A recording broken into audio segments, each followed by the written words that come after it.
Allah Subhanahu wa taala menjaga nabinya Muhammad sallallahu alaihi wasallam dari segala macam maksiat sebelum menjadi nabi. Jadi Nabi sallallahu alaihi wasallam itu terkenal tidak pernah ada satu pun kemaksiatan yang terjadi dalam hidup beliau. Seperti misalnya ada satu tradisi buruk orang-orang Quraisy zaman jahiliyah dulu, dan saya melihat ini masih terjadi sekarang ya. Pada saat ada acara perkawinan, mereka seringkali mendatangkan wanita-wanita, penari, penyanyi yang memamerkan auratnya, ya, melantunkan suaranya yang menjadi fitnah bagi kaum laki-laki. Dan ini terjadi di zaman jahiliyah. Bahkan penyanyi-penyanyi dan penari itu menjadi orang-orang yang sangat kaya karena dibayar mahal.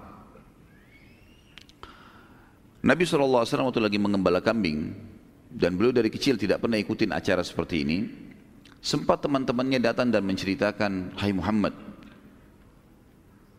acara perkawinan di Mekah ini penuh dengan begini dan begitu, makanan, minuman, dan terakhir disebutkan wanita-wanita yang menari-menari dan seterusnya."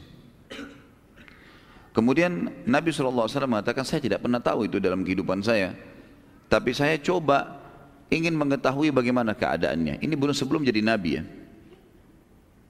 Maka Nabi SAW pun berkata pada teman-temannya, "Maukah kalian bersedia untuk menjagakan gembalaan saya ini, dan saya ingin melihat apa yang sebenarnya kalian ceritakan itu." Bukan niatnya mau lihat wanita-wanita penari saja, tapi ingin mengetahui, bukan itu target, tapi ingin melihat secara umum acara ini. Subhanallah, baru saja Nabi SAW niat begitu, tiba-tiba beliau mengantuk berat, kemudian beliau tertidur. Tidak bisa, tertidur. Hari kedua, tertidur lagi. Hari ketiga, tertidur lagi. 3 hari berturut-turut Nabi SAW ingin melihat bagaimana pesta perkawinan orang-orang Mekah. Beliau selalu tertidur, dan ini disebutkan dalam sebagian buku-buku sirah, tidak semuanya. Dan ini menandakan Allah Subhanahu wa taala menjaga, dan setelah itu tidak ada satupun ya, atau tidak lagi Nabi SAW ingin mendatanginya. Beliau mengatakan di dalam dirinya sendiri, kalau memang sudah 3 kali saya tertidur, berarti menandakan ini tidak boleh saya melihatnya. Sudah Nabi SAW tidak pernah lihat.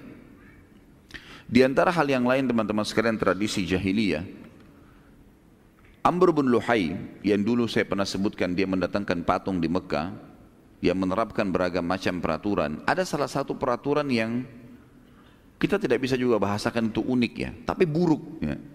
Peraturan itu adalah orang-orang Mekah disuruh menjahit baju-baju khusus untuk tawaf.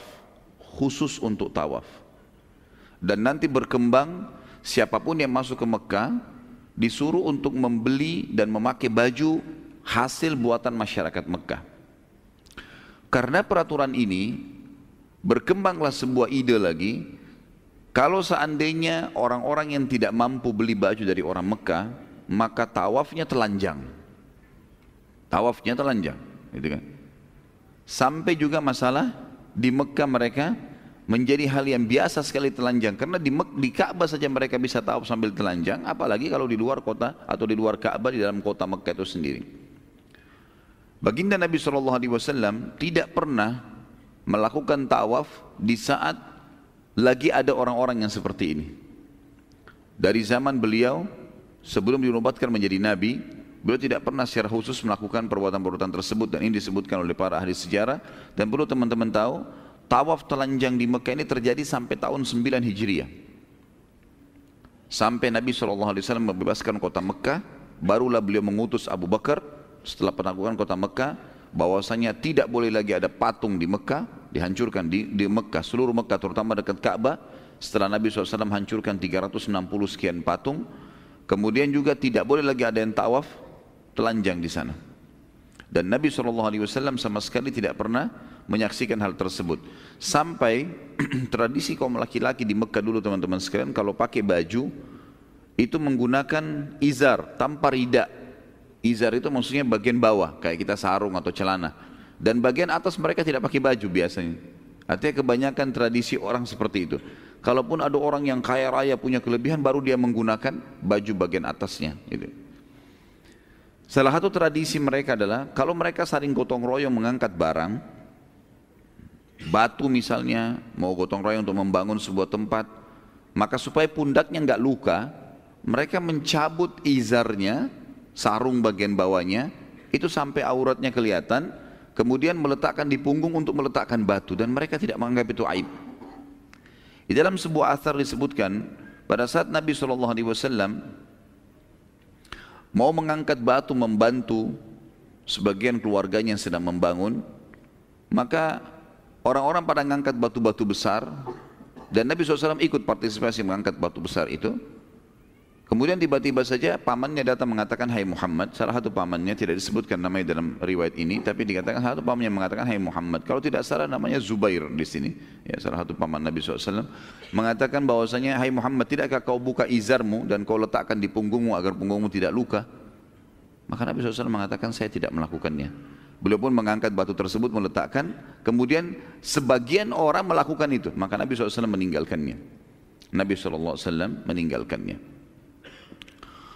Kemudian yang terjadi juga sebelum masa kenabian teman-teman sekalian, yang menandakan Allah Subhanahu Wa Taala yang menjaga nabinya Muhammad SAW adalah partisipasinya Nabi SAW di peperangan Fujar. Peperangan Fujar. Ya. Dan ini tentu teman-teman harus kita rentet historinya ya.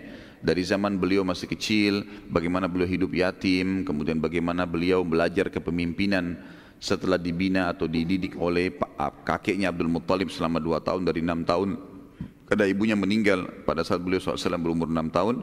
6 tahun sampai 8 tahun pamannya, kakeknya Abdul Muttalib yang merupakan Raja Mekah pada saat itu, atau yang merupakan pemimpin Mekah, yang Nabi SAW dibawa naungannya dan Nabi hadir di majelis-majelisnya dalam memecahkan perkara-perkara orang Mekah, dilatih oleh Allah secara histori kehidupan untuk menjadi seorang pemimpin. Kemudian dibina oleh pamannya yang Abu Talib dari umur 8 tahun tadi sampai menikah dengan Khadijah umur 25 tahun. Dan ada 2 fase di situ. Fase pertama adalah mengembala kambing sampai umur 21 tahun, 21 sampai 25 berdagang. Tapi di sini Abu Talib orang yang sangat miskin, tidak punya harta yang banyak, dan kalaupun ada hartanya dihabiskan untuk memberikan minum jemaah haji pada saat itu, atau makanan jemaah haji. Maka yang terjadi, karena suku dari Abdiddar sudah pernah kita sebutkan, mereka berperan mengurus hal-hal yang berhubungan dengan Mekah ini. Nabi SAW belajar bagaimana menghadapi kehidupan yang susah pada saat itu. Jadi hidup dengan Abu Talib. Kemudian juga Nabi SAW dilatih oleh Allah untuk tidak berbuat kemaksiatan sebagaimana sudah saya sebutkan tadi.